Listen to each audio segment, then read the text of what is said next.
Index analysis 11 दिसंबर 2025 Nifty का second support level है 25,515, Nifty का फर्स्ट सपोर्ट लेवल है 25,690, निफ्टी का फर्स्ट रेजिस्टेंस लेवल है 25,875, निफ्टी का सेकंड रेजिस्टेंस लेवल है 26,035,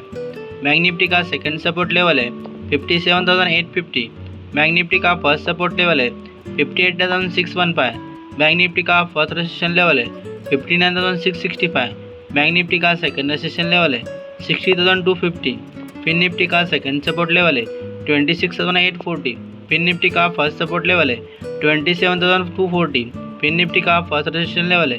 27,750, फिन निफ्टी का सेकंड रेजिस्टेंस लेवल है 28,010, मिड कैप निफ्टी का सेकंड सपोर्ट लेवल है 13,140, मिड कैप निफ्टी का फर्स्ट सपोर्ट लेवल है 13,370, मिड कैप निफ्टी का फर्स्ट रेजिस्टेंस लेवल है 13,730, मिड कैप निफ्टी का सेकंड रेजिस्टेंस लेवल है 13,935, सेंसेक्स का सेकंड सपोर्ट लेवल है 83,890, सेंसेक्स का फर्स्ट सपोर्ट लेवल है 84,210, सेंसेक्स का फर्स्ट रेजिस्टेंस लेवल है 84,520, सेंसेक्स का सेकंड रेजिस्टेंस लेवल है 84,810।